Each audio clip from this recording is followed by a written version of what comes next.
जय हिंद दोस्तों, स्वागत है आपका आपके अपने YouTube channel GS hub by DS sir में। तो कैसे हो आप लोग? उम्मीद करता हूँ आप सब अच्छे होंगे। साथ ही आज है 4 जुलाई और 4 जुलाई को हम आज देखने वाले हैं सीआरपीएफ ट्रेडमैन एग्ज़ाम 2023 के एग्ज़ाम का एनालिसिस। आज साथ ही आपका सीआरपीएफ ट्रेडमैन का एग्ज़ाम हुआ था और जो सभी शिफ्टों से महत्वपूर्ण 50 प्रश्न बने हैं उन सभी का हम डिटेल से अध्ययन करने वाले हैं। कुछ साथी इस तरह से प्रश्न रहने वाले हैं, इन सभी का हम डिटेल से अध्ययन करेंगे और जानेंगे कि किस प्रकार से क्वेश्चन आने वाले दिनों में एग्जाम में सीआरपीएफ हमसे पूछ सकता है।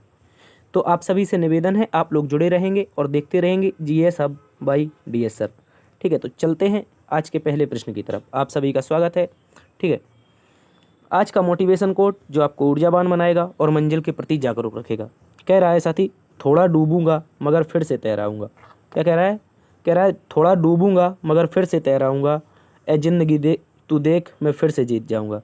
यानी कि कहने का मतलब है साथी, जो जीवन में समस्याएं आती हैं, जैसे आप परीक्षा की तैयारी कर रहे हैं तो जब परीक्षा आपकी नहीं निकलती तो वो पहली समस्या सबसे पहले तो वो सामने आ जाती है।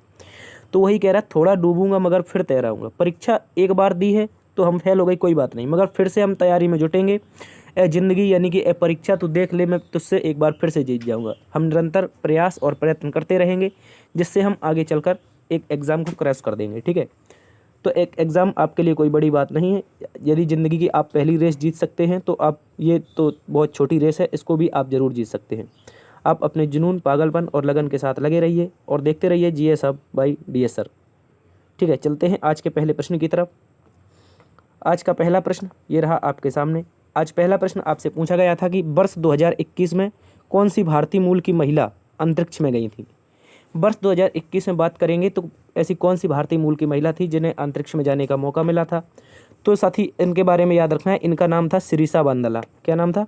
आप याद रखेंगे सिरिसा बांदला के बारे में। इनको 11 जुलाई 2021 को एरोनॉटिकल इंजीनियर के रूप में, यानी कि एरोनॉटिकल इंजीनियर हैं, इनके रूप में इन्होंने अंतरिक्ष में उड़ान भरने वाली तीसरी भारतीय अमेरिकी महिला बनी थी। कौन से क्रम की? याद रखेंगे, तीसरी भारतीय अमेरिकी महिला बनी थी। इससे पहले सुनीता विलियम्स और आपकी कल्पना चावला आपकी भारतीय और अमेरिकी मूल की ये भारतीय अंतरिक्ष में उड़ान भर चुकी हैं। ठीक है, इसको आप लोग अच्छे से याद रखेंगे। इसके अतिरिक्त हमने बात की हुआ है अंतरिक्ष में जाने वाली भारतीय मूल की दूसरी महिला थी। इससे पहले सुनीता विलियम्स आपकी यात्रा कर चुकी हैं। ठीक है, जबकि बात करें भारत की तरफ से पहली बार अंतरिक्ष में जाने वाले व्यक्ति कौन थे, तो याद रखना है डॉक्टर राकेश शर्मा के बारे में। डॉक्टर राकेश शर्मा के बारे में याद रखना है, पहले पुरुष थे। जबकि प्रथम महिला पूछेगा तो कौन थी, तो प्रथम महिला के बारे में आप याद रखेंगे कल्पना चावला। क्या याद रखेंगे? कल्पना चावला के बारे में। इन्होंने भारतीय महिलाओं में पहली बार अंतरिक्ष में जाने का मौका मिला था। ठीक है, अच्छे से याद रखेंगे आप लोग। चलते हैं आज के अगले प्रश्न की तरफ। आज का अगला प्रश्न आपसे पूछा गया था। अगला प्रश्न कह रहा था कि खिज्र खां के द्वारा दिल्ली सल्तनत पर किस समय अवधि तक शासन किया गया। क्वेश्चन पूछा था। सबसे पहले तो बात करेंगे खिज्र खां के बारे में, ये कौन था और इसने दिल्ली सल्तनत पर शासन कब किया, किसके द्वारा किया, किस वंश से किया। तो याद रखेंगे खिज्र खां एक ऐसा व्यक्ति था जिसने क्या किया था साथी, भारत में यानी कि दिल्ली सल्तनत में सैयद वंश की स्थापना की थी। और सर ये सैयद वंश की स्थापना किसके द्वारा की गई थी, तो खिज्र खां के द्वारा की गई थी। किसे परास्त करके, किस वंश का अंत करके की गई थी, तो याद रखेंगे दिल्ली सल्तनत का सबसे महत्वपूर्ण वंश था तुगलक वंश। कौन सा वंश? याद रखेंगे तुगलक वंश का अंत करके खिज्र खां के द्वारा सैयद वंश की स्थापना की जाती है। हालांकि सैयद वंश ज़्यादा दिनों तक नहीं चलता है, ये मात्र 14 से लेकर के 1451 तक ही चल पाता है। ठीक है, क्योंकि खिज्र खां की मृत्यु हो जाती है और इसके जो अगले राजा हुए थे वो इतने ताकतवर नहीं थे। ठीक है, तो बात करेंगे खिज्र खां के बारे में। इसने कुल मिलाकर कितने वर्षों तक शासन किया, तो इसका शासनकाल जो था लगभग 7 वर्षों का था। जब 1414 में इसने सैयद वंश की स्थापना की तो उसके बाद इसका शासनकाल चला 1421 तक। ठीक है, याद रखेंगे। इसके बाद जब सैयद वंश का अंत हो जाता है तो इसके पश्चात दिल्ली सल्तनत में एक शासन बनता है, एक वंश का स्थापना होती है, उदय होता है, उसका नाम है लोधी वंश। ठीक है, याद रखेंगे। इसकी स्थापना, लोधी वंश की स्थापना बहलोल लोधी ने की थी। ठीक है, तो हमने बात की खिज्र खां के शासनकाल के बारे में, तो इसका राइट आंसर आपको यहाँ से निकालना होगा। 14 से लेकर के 1421 तक इंपॉर्टेंट है, याद रखेंगे। चलते हैं अगले प्रश्न की तरफ। अगला प्रश्न आपसे पूछा था लुई पाश्चर ने पश्चरीकरण की खोज कब की थी। क्या पूछा था? लुई पाश्चर ने पश्चरीकरण की खोज कब की थी। तो बात करेंगे पश्चरीकरण क्या होता है, इसकी खोज कब की गई। तो याद रखना है सबसे पहले मशहूर फ्रेंच वैज्ञानिक थे लुई पाश्चर। इनके द्वारा 1860 में किसकी खोज हुई थी, तो पश्चरीकरण प्रक्रिया की खोज हुई थी। साथ ही पश्चरीकरण प्रक्रिया क्या होती है, याद रखेंगे। पश्चरीकरण यह वह प्रक्रिया है जिसमें दूध में एक विशिष्ट तापमान पर गर्म करके जो उसमें हानिकारक जीवाणु होते हैं उनको नष्ट कर दिया जाता है। यानी कि एक विशेष तापमान पर जब हम दूध को गर्म कर देते हैं तो उसमें जो हमारे शरीर के लिए हानिकारक जीवाणु हैं, जो बैक्टीरियाज हैं, उनको नष्ट कर दिया जाता है। ठीक है, तो इसी को लुई पास्चर ने क्या नाम दे दिया, इसको पश्चरीकरण की प्रक्रिया नाम दे दिया। यानी कि दूध को गर्म करना ही इन्होंने पश्चरीकरण समझाया था। ठीक है, याद रखेंगे। इसके अतिरिक्त लुई पास्चर ने आगे चलकर 1885 में फ्रेंच वैज्ञानिक लुई पास्चर ने कमाल का एक कार्य किया, जिसको इन्होंने क्या कर दिया, रेबीज के टीके की खोज की थी। किसकी, याद रखेंगे, इन्होंने रेबीज के टीके की खोज कर दी। इससे पहले पश्चरीकरण प्रक्रिया देने के बाद 1885 में वैज्ञानिक लुई पास्चर ने क्या कर दिया, रेबीज के टीके की खोज की थी। ठीक है, जो रेबीज आपने सुना होगा, जो कुत्ता, बल्ली और बंदर के काटने से होता है, ये एक ऐसा रोग है साथी जो जब तक इसकी टीके की खोज नहीं होती तब तक इसका जो पेशेंट होगा करता था उसकी केवल मौत होती थी। ठीक है, याद रखेंगे। तो लुई पास्चर के बारे में याद रखेंगे, दो प्रक्रियाएं, पहले तो पश्चरीकरण की प्रक्रिया, उसके बाद रेबीज की टीके की खोज। ठीक है, चलते हैं अगले प्रश्न की तरफ। इंपॉर्टेंट क्वेश्चन है, इसको याद रखेंगे। अगला प्रश्न आपसे कह रहा है इंसुलिन अग्न्याशय के किस भाग से निकलता है। तो बात करेंगे इंसुलिन के बारे में। इंसुलिन अग्न्याशय यानी कि पैंक्रियाज, जिसे हम इंग्लिश में क्या कहते हैं, पैंक्रियाज, अग्न्याशय को। ये अंतरास्रावी एक ग्रंथियां होती हैं जिन्हें लैंगर-हैंस की दीपिकाएं कहते हैं। क्या कहते हैं साथी, लैंगर-हैंस की दीपिकाएं कहते हैं। और इन्हीं लैंगर-हैंस की दीपिकाओं में बीटा कोशिकाएं पाई जाती हैं। क्या पाई जाती हैं साथी, याद रखेंगे। लैंगर-हैंस की जो दीपिकाएं होती हैं इन्हीं में बीटा कोशिकाएं पाई जाती हैं। और इन्हीं बीटा कोशिकाओं से क्या निकलता है, इंसुलिन हार्मोन निकलता है। ठीक है, याद रखेंगे, एक ही जंतु हार्मोन है, यानी कि जो जानवर और मनुष्य में पाया जाता है, यह एक जंतु हार्मोन है, इंसुलिन हार्मोन। ठीक है, याद रखेंगे। इंसुलिन हार्मोन की बात करें तो इसकी संरचना की दृष्टि से यह एक पेप्टाइड हार्मोन है। कैसा, जो हार्मोनों को वर्गीकरण किया जाता है उन्हीं में से एक है पेप्टाइड हार्मोन। तो उसका उदाहरण क्या हो जाएगा, आपका इंसुलिन हो जाएगा। ठीक है, अगर इसकी बात करें इसकी रचना की, तो ये 51 अमीनो एसिड से मिलकर बनता है। देखो, हमने अभी तक पढ़ा है कि जो 20 अमीनो एसिड होते हैं, कौन से 20 जो अमीनो एसिड होते हैं, इनसे मिलकर क्या बनता है, आपका प्रोटीन बनता है। क्या बनता है, प्रोटीन। ठीक है, इसी प्रकार जब 51 अमीनो एसिड मिलते हैं तो किसका निर्माण होता है, तो याद रखना है आपको, किसका होता है, इंसुलिन हार्मोन का निर्माण होता है। और इंसुलिन की कमी से मधुमेह रोग हो जाता है। क्या हो जाता है साथी, इंसुलिन की जब कमी हो जाती है तो यहाँ पर हमको क्या हो जाता है, मधुमेह रोग हो जाता है। इंपॉर्टेंट है, याद रखेंगे। चलते हैं अगले प्रश्न की तरफ। इसका राइट आंसर हो जाएगा लैंगर-हैंस की दीपिकाओं में जो बीटा कोशिकाएं होती हैं उससे क्या निकलता है, इंसुलिन हार्मोन निकलता है।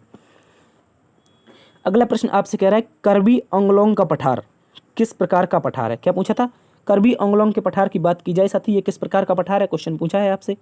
तो याद रखेंगे, कर्बी का जो पठार है ये एक प्रकार से कैसा पठार है, आप याद रखेंगे, प्रायद्वीपीय पठार है। कैसा, प्रायद्वीपीय पठार। इंपॉर्टेंट है, याद रखेंगे। ठीक है, कर्बी आंगलोंग की बात की जाए तो कर्बी आंगलोंग जिला असम राज्य का एक जिला है। क्या है, असम राज्य का एक जिला है और इसी जिले में कर्बी का पठार पाया जाता है। ठीक है, इंपॉर्टेंट है, याद रखेंगे। इसके अतिरिक्त जो कर्बी का पठार है पूर्वी नागालैंड राज्य के गोलाघाट जिले तक फैला हुआ है।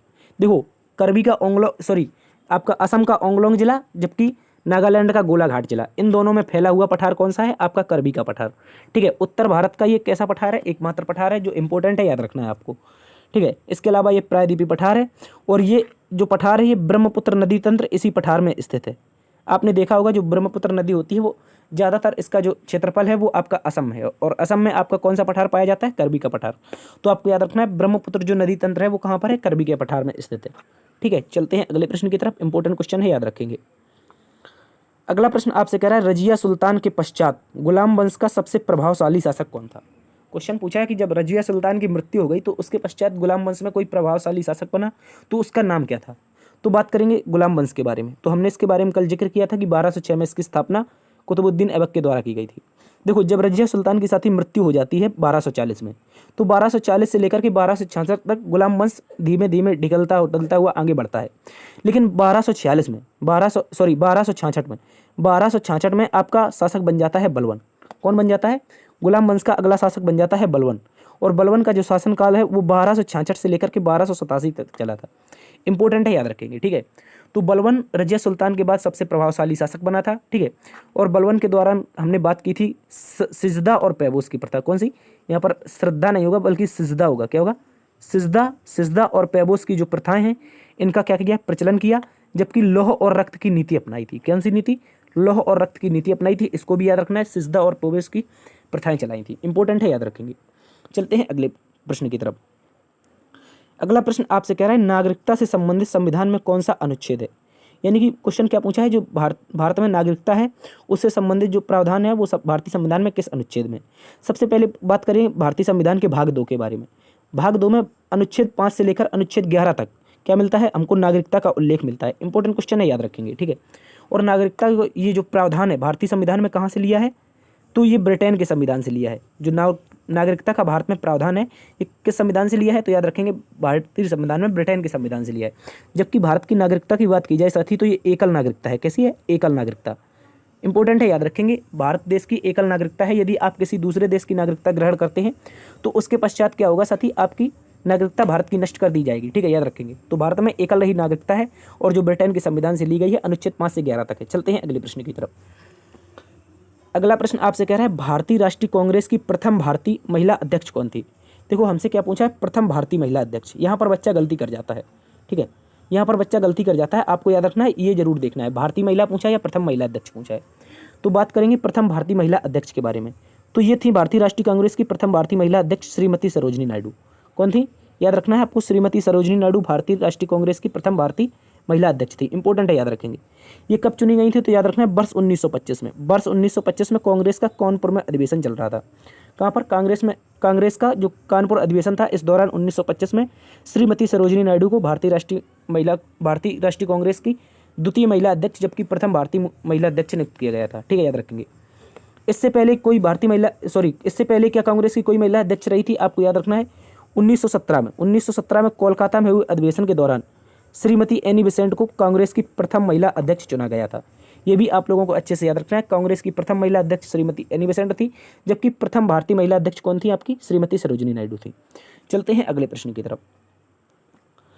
अगला प्रश्न आपसे साथी पूछा था चंदेल वंश के संस्थापक कौन थे। चंदेल वंश के संस्थापक कौन थे, इंपॉर्टेंट क्वेश्चन है, याद रखेंगे। तो चंदेल वंश के संस्थापक की बात करें तो इनमें से नाम आता है चंद्रवर्मन या फिर नन्नुक देव का। किसका, याद रखेंगे, इसी का नाम चंद्रवर्मन था या इसी को हम लोग क्या नाम से जानते थे, नन्नुक देव के नाम से जानते थे। 831 BCE में इसकी स्थापना की थी। किसकी, नन्नुक ने चंदेल वंश की स्थापना 831 BCE में की थी। इंपॉर्टेंट है, याद रखेंगे।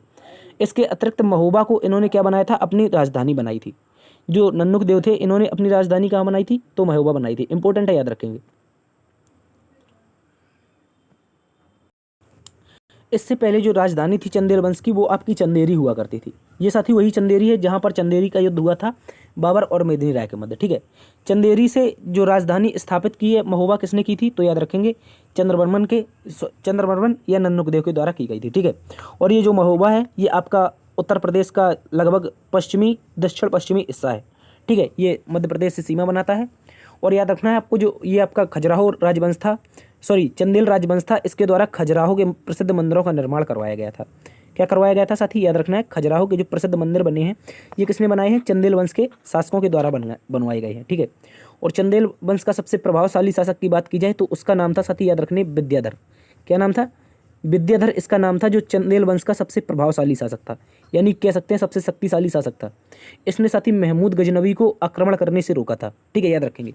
जो महमूद गजनवी जिसने भारत पर 17 बार आक्रमण किया था, उसको रोकने वाला कौन था, विद्याधर चंदेल था, जिसने अपने महोबा को महमूद गजनवी से बचाया था, ठीक है। चलते हैं अगले प्रश्न की तरफ, इसको अच्छे से याद रखेंगे। इसकी स्थापना किसने की थी, नन्नुक देव ने की थी।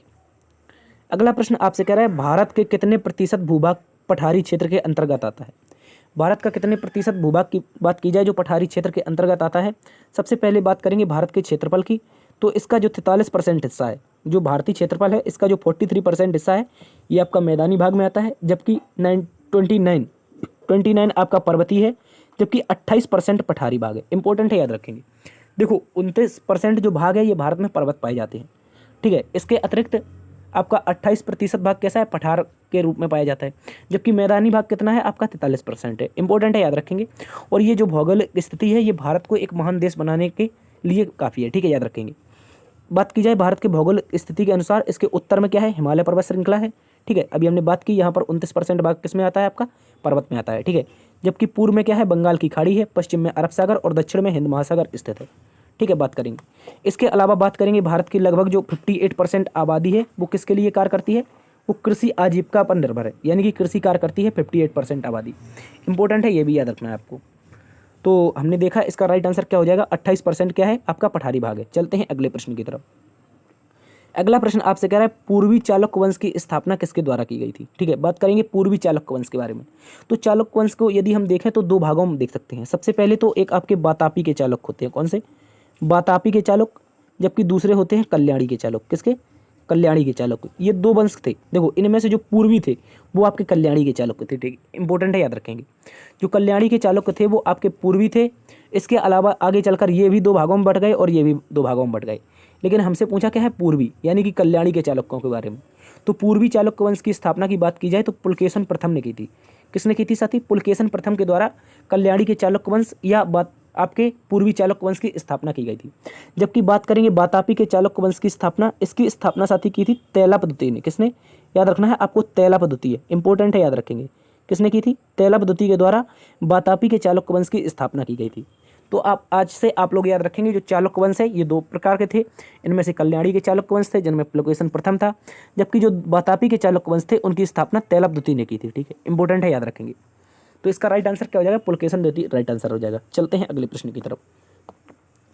अगला प्रश्न आपसे पूछा है कि राजस्व घाटा क्या होता है। तो बात करेंगे राजस्व घाटा के बारे में। देखो जैसे आपकी कोई देश, आपका देश है और आपके देश की जब राजस्व आय, जो आपकी राजस्व आय होती है वो राजस्व व्यय से, किससे, राजस्व व्यय से अधिक हो जाती है। यानी कि जो आपकी राजस्व आय होती है वो राजस्व व्यय से कम रह जाती है। देखो आपको एक बार समझना है, जो आपका व्यय होता है, व्यय क्या होता है, खर्चा होता है, और आय क्या होती है, ये मान लीजिए आपकी आय है। जैसे जब आप क्या करते हैं, आप अपना खर्चा ज़्यादा कर देते हैं, क्या कर देते हैं, खर्चा ज़्यादा कर देते हैं, और आय कम होती है। आय क्या होती है, कम होती है। तो आपको याद रखना है, ऐसे एक फिल्म बनी है आमदनी अठन्नी खर्चा रुपया। ठीक है, क्या फिल्म बनी है, आमदनी अठन्नी खर्चा रुपया। जब आपका व्यय ज़्यादा हो जाता है और आय कम होती है तो इस प्रकार आप क्या लेते हैं, कर्ज लेते हैं। क्या लेते हैं, कर्ज। और इसी कर्ज को किसी देश की अवस्था में क्या कहते हैं, राजस्व घाटा कहते हैं। क्या कहते हैं साथी, राजस्व घाटा कहते हैं। इंपॉर्टेंट है, याद रखेंगे। तो आपको कुल मिलाकर के ज़्यादा याद नहीं रखना है। सबसे पहले आपने एक खर्चा ज़्यादा कर दिया, किसी से ब्याज लिया और वो ब्याज पर रुपए लिए, उस कर्ज को क्या कहेंगे, हम राजस्व घाटा कहेंगे। इसी प्रकार आप अब हम समझते हैं, जैसे अपना देश है, अपना देश का जो खर्च है वो कुल खर्च है आपका, मान लीजिए 100 रुपये। हालांकि इससे ज़्यादा होगा तो 100 रुपये मान लीजिए आप। ठीक है, जब खर्च 100 रुपये है और आपकी आमदनी कितनी है, आमदनी कितनी है, याद रखना है, आमदनी आपकी यदि 90 रुपये है। ठीक है, आपके देश की यदि आमदनी 90 रुपये है और आप खर्चा 100 करते हैं, तो इस स्थिति में आप क्या लेंगे, आप लोन लेंगे, क्या लेंगे, कर्जा लेंगे। जब कर्जा लेंगे तो कितना कर्जा लेना है आपको, 10 रुपये कर्जा लेना। ठीक है, ये जो 10 रुपये कर्जा लिया जाएगा इसको क्या कहेंगे, राजस्व घाटा कहेंगे। इंपॉर्टेंट है, याद रखेंगे। देखो जब राजस्व व्यय में से राजस्व आय को घटा दिया जाता है तो जो धन निकलता है, देखो राजस्व खर्च में से जब राजस्व आय को घटा देते हैं, जो धन निकलता है वो क्या कहलाता है, आप याद रखना, राजस्व घाटा कहलाता है। बहुत इंपॉर्टेंट कॉन्सेप्ट है, आपको बहुत आसानी से समझा दिया। कई लोगों को ये समझ में नहीं आता है, तो आपको याद रखना है, जब खर्च में से आपकी आमदनी जो होती है वो घटा दी जाती है, तो जब वो लोन निकलता है तो उस लोन को क्या कहते हैं, राजस्व घाटा कहते हैं। ठीक है, इंपॉर्टेंट है, याद रखेंगे। इससे ज़्यादा आपको कुछ भी याद नहीं रखना है। तो इसका राइट आंसर क्या हो जाएगा, आपको याद रखना है। एक बार पुनः से वीडियो को देख लेंगे। चलते हैं अगले प्रश्न की तरफ। अगला प्रश्न आपसे कह रहा है भारत में सर्वाधिक वर्षा कहाँ पर होती है। बात करेंगे भारत में सर्वाधिक वर्षा की।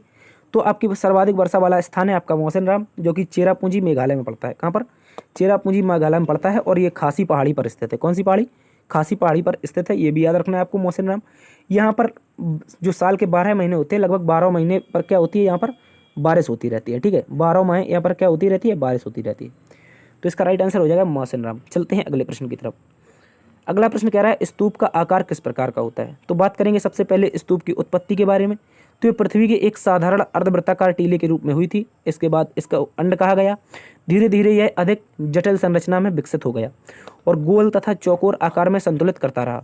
यानी कि स्तूपों को आगे धीमे धीमे बदलता जाया रहा। ठीक है, जैसे सबसे पहले अर्धवृत्ताकार बनाया गया, उसके बाद इसे अंडा के रूप में बनाया गया, और उसके बाद धीरे धीरे इसकी क्या कर दिया, इसको गोल बना दिया, और गोल के बाद इसको चौकोर बनाने लगे। ठीक है, तो ये विभिन्न प्रकार की स्थितियाँ थीं, ये बदलती रहीं।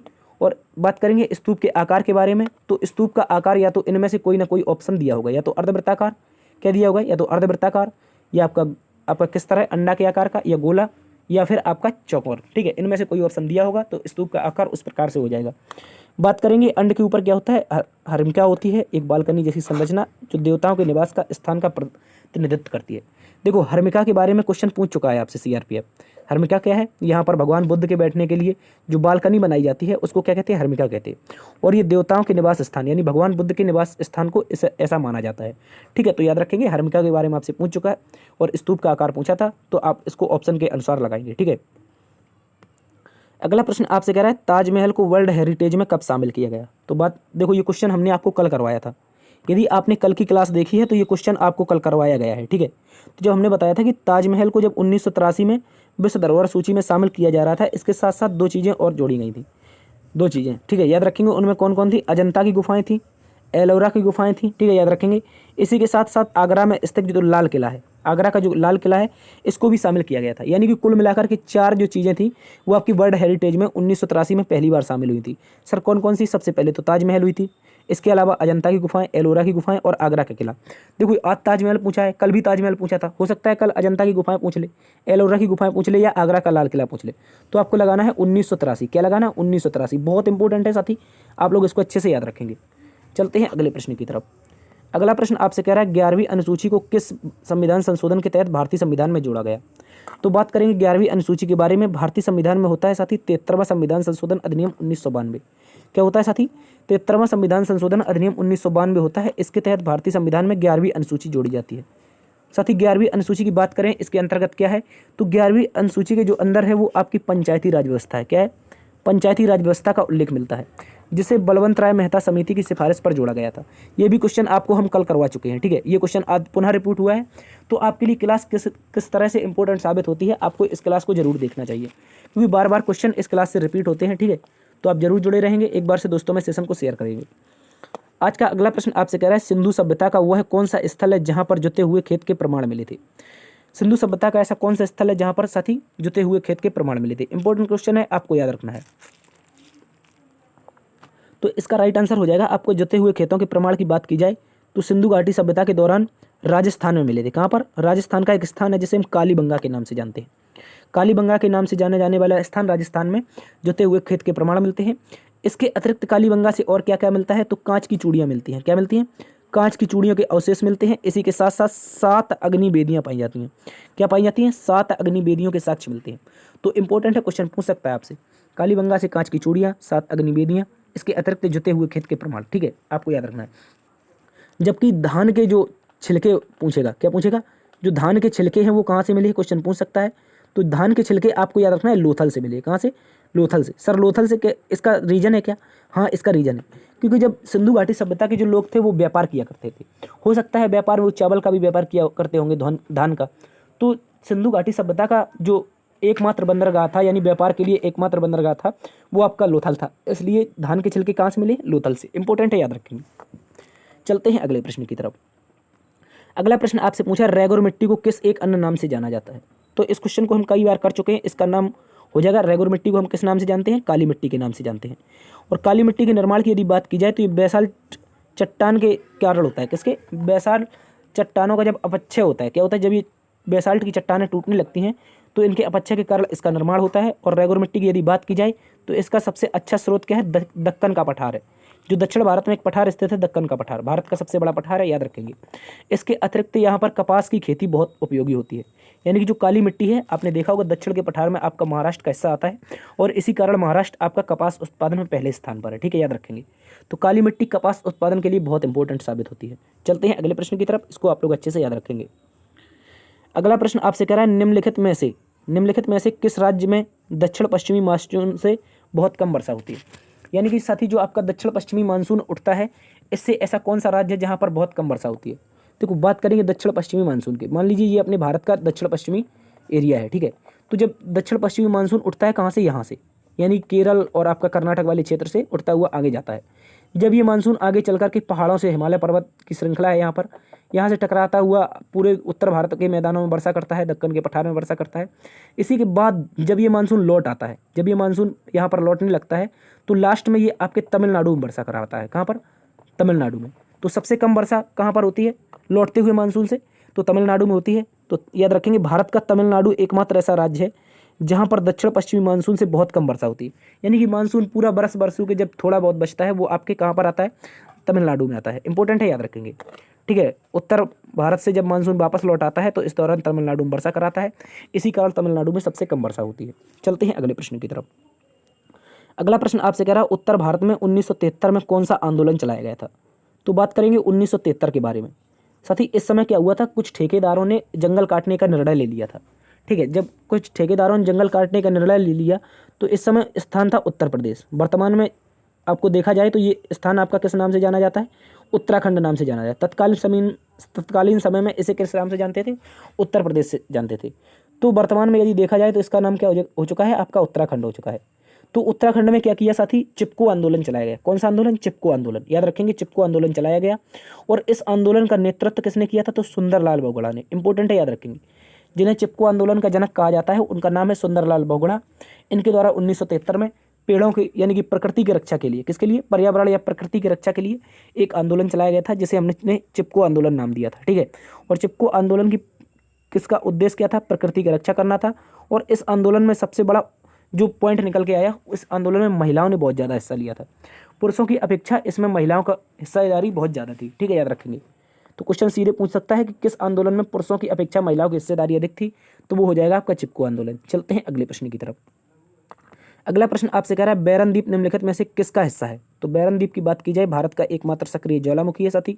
और इसके अतिरिक्त भौगोलिक दृष्टि की बात की जाए तो ये अंडमान निकोबार का, यानी कि अंडमान जो निकोबार द्वीप समूह है ये भारत का ही हिस्सा है। तो याद रखना है, भारत का एकमात्र सक्रिय ज्वालामुखी आपका बैरन द्वीप हो जाएगा।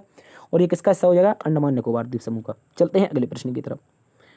अगला प्रश्न आपसे कह रहा है भारत में केंद्रीय अंतर्देशीय जल परिवहन निगम, केंद्रीय अंतर्देशीय जल परिवहन निगम की स्थापना या इसका मुख्यालय कब स्थापित किया गया। तो बात करेंगे केंद्रीय अंतर्देशीय जल परिवहन निगम यानी कि CIWTC की। CIWTC की बात की जाए तो इसकी स्थापना 1967 में हुई थी। कब हुई थी, 1967 में हुई थी इसकी स्थापना। ठीक है, याद रखना है आपको। और इसको सार्वजनिक क्षेत्र उपक्रम यानी कि पब्लिक सेक्टर यूनियन, याद रखेंगे, पब्लिक सेक्टर के बारे में बात करेंगे तो इसकी स्थापना पब्लिक सेक्टर के लिए 1967 में की गई थी। किसकी, CIWTC की। ठीक है, और ये कंपनीज अधिनियम 1956 के तहत की गई थी। ठीक है, ये एक तरह से एक कंपनी के रूप में इसकी स्थापना हुई थी। और इसका अधिनियम कौन था, 1956 का अधिनियम था। बात करेंगे इसके मुख्यालय की साथी, तो इसका मुख्यालय कोलकाता पश्चिम बंगाल में है। कहाँ पर, कोलकाता पश्चिम बंगाल में इसका मुख्यालय है। जबकि ये जो CIWTC है ये किसके अंतर्गत आता है, तो जहाजरानी मंत्रालय के अंतर्गत। किसके अंतर्गत साथी, याद रखेंगे, जहाजरानी मंत्रालय के अंतर्गत आता है। क्योंकि आपका ये क्या है, अंतर्देशीय जल परिवहन निगम, यानी कि जब जल परिवहन के माध्यम से आपके जो विभिन्न देशों में व्यापार किया जाता है उसको क्या कहते हैं, उसी के लिए एक स्थापना होती है अंतर्देशीय जल परिवहन निगम की। इंपॉर्टेंट है, याद रखेंगे। चलते हैं अगले प्रश्न की तरफ। अगला प्रश्न कह रहा था रजिया सुल्तान के भाई का नाम क्या था। तो बात करेंगे रजिया सुल्तान के भाइयों के बारे में। तो इसके जो कुल मिलाकर भाई बहन थे वो 4 थे। कितने थे, स्वयं में रजिया सुल्तान थी, नसीरुद्दीन महमूद था, रुकनुद्दीन फिरोज था और मोइनुद्दीन बहराम था। यानी कि रजिया सुल्तान के कितने भाई थे, तो 3 भाई, 1 बहन स्वयं में थी। ठीक है, याद रखेंगे। यदि बात की जाए इसके कौन से भाई के बारे में पूछा होगा, तो बहराम शाह के बारे में पूछा होगा। क्योंकि जो बहराम शाह था साथी, इसने रजिया सुल्तान को दिल्ली से निकाल करके यानी कि दिल्ली से भगा करके इसकी सत्ता कब्जा ली थी। ठीक है, और जब सत्ता कब्जा ली तो इसने, रजिया सुल्तान ने अपने पति अल्तुनिया के साथ दोबारा आक्रमण करना चाहा, लेकिन इसकी हरियाणा के कैथल में मृत्यु हो जाती है और बहराम शाह क्या बन जाता है, शासक बन जाता है। तो बात करेंगे रजिया सुल्तान के भाई बहनों के बारे में, इनके में याद रखेंगे, आपको कोई ना कोई ऑप्शन दिया होगा। चलते हैं अगले प्रश्न की तरफ। अगला प्रश्न आपसे कह रहा है तुगलक वंश के समय कौन सा सुप्रसिद्ध साहित्यकार था। कह रहा है जो तुगलक वंश था इसके समय सुप्रसिद्ध साहित्यकार कौन आया था, इस तरह से क्वेश्चन था। तो बात करेंगे तुगलक वंश के शासनकाल में, याद रखना है, मोरक्को का साहित्यकार यानी कि इतिहासकार या साहित्यकार कह सकते हैं, इब्न बतूता आया था। कौन आया था, इब्न बतूता। ठीक है, इब्न बतूता जब मोरक्को से भारत आया था तो इसने एक पुस्तक लिखी थी, यानी कि जो उसका यात्रा वृत्तांत था उसका नाम था रिहला। क्या नाम था, रिहला उसका नाम था, यानी कि उसको कहते थे किताब और रिहला। ठीक है, और इब्न बतूता द्वारा लिखी गई ये पुस्तक कैसी थी, अरबी भाषा में थी। कैसी थी, अरबी भाषा में लिखा गया यात्रा वृत्तांत था। इसको याद रखना है। जब 14वीं शताब्दी में भारतीय उपमहाद्वीप में सामाजिक सांस्कृतिक जीवन के विषय में बहुत प्रचक और रोचक जानकारियाँ दी गई हैं इस पुस्तक में, याद रखना है आपको। तो अल रिहला किसने लिखी है, इब्न बतूता ने लिखी है। किस देश से आया था, तो मोरक्को से आया था। किसके शासनकाल में आया था, तो तुगलक वंश के शासनकाल में आया था। इस समय कौन था, MBT था। कौन, मोहम्मद बिन तुगलक था। इंपॉर्टेंट है, याद रखेंगे। चलते हैं अगले प्रश्न की तरफ। अगला प्रश्न आपसे कह रहा है 2023 में किस भारतीय अमेरिकी को पद्म विभूषण से सम्मानित किया गया। ये करंट अफेयर का क्वेश्चन था, याद रखेंगे। किसका, CA का क्वेश्चन था। और ये करंट अफेयर में क्या पूछा था, 2023 में किस भारतीय अमेरिकी को पद्म विभूषण से सम्मानित किया गया। इंपॉर्टेंट क्वेश्चन है, याद रखेंगे। अभी हाल ही में जो 2023 में पद्म विभूषण पुरस्कार दिए गए हैं वो 6 लोगों को दिए गए। कितने लोगों को, 6 लोगों को। उन्हीं में एक शामिल थे भारतीय अमेरिकी गणितज्ञ, क्या नाम था इनका, भारतीय अमेरिकी गणितज्ञ थे, इनका नाम था SR श्रीनिवासन। क्या नाम था, SR श्रीनिवासन। इंपॉर्टेंट है क्वेश्चन, याद रखेंगे। SR श्रीनिवासन को क्या दिया गया था, आपका जो पद्म विभूषण है यानी कि दूसरा सर्वोच्च नागरिक सम्मान है भारत का, दूसरा सर्वोच्च नागरिक सम्मान दिया गया था, जिसका नाम क्या है, पद्म विभूषण है, 2023 में। करंट अफेयर क्वेश्चन है। बात करेंगे कौन कौन से 6 लोगों को दिया गया, तो सबसे पहले याद रखना है बालकृष्ण दोषी को दिया इनकी मृत्यु के पश्चात। इसके बाद SM कृष्णा को दिया गया और तथा दिलीप महालनोबिस जिन्होंने ORS घोल की स्थापना की थी। इसके अतिरिक्त मुलायम सिंह यादव को मरणोपरांत दिया गया और डॉक्टर जाकिर हुसैन को, यानी कि जो तबला वादक हैं, इन टोटल 6 हस्तियों को क्या मिला था, पद्म विभूषण से सम्मानित किया गया था। चलते हैं अगले प्रश्न की तरफ। अगला प्रश्न आपसे पूछा था सल्फोराफेन किस में पाया जाता है। बात करेंगे सल्फोराफेन के बारे में। साथ ही ये एक नेचुरल प्लांट होता है, क्या होता है, नेचुरल प्लांट होता है, याद रखेंगे। नेचुरल प्लांट होता है जिसका कंपाउंड जो होता है ये ब्रोकली तथा दूसरे कुकुरफेस सब्जियों में पाया जाता है। कैसी सब्जियां, जो आपकी क्रूसिफेरस सब्जियां होती हैं, इनमें पाया जाता है आपका सल्फोराफेन। इंपॉर्टेंट क्वेश्चन है, याद रखेंगे। तो ये थी साथी आज की क्लास। उम्मीद करता हूँ आज की क्लास और एनालिसिस आपको पसंद आया होगा। यदि 4 जुलाई का एनालिसिस आपको पसंद आया है तो आपसे निवेदन है कि एक बार से एनालिसिस सभी दोस्तों में शेयर कर दीजिए। जिनका भी एग्जाम बाकी है उन लोगों में ये इसको शेयर कर दीजिए, ठीक है। यदि चैनल को अभी तक आपने लाइक नहीं किया तो आपसे निवेदन है इस वीडियो को लाइक कर दीजिए, दोस्तों को सेशन में शेयर करिए। यदि चैनल पर नए हैं और अभी तक आपने सब्सक्राइब नहीं किया है तो आपसे निवेदन है कि सब्सक्राइब जरूर कर लें, ठीक है। सब्सक्राइब कर लें ताकि इस तरह के जो एनालिसिस हैं वो आपके लिए समय समय पर नोटिफिकेशन के रूप से माध्यम में आपके पास पहुँचते रहेंगे। देखते रहिए जी सब बाई सर। बड़ों का सम्मान करना, छोटों को प्यार देना। तब तक के लिए अपना भी ख्याल रखना। मिलते हैं कल इसी वक्त। जय हिंद।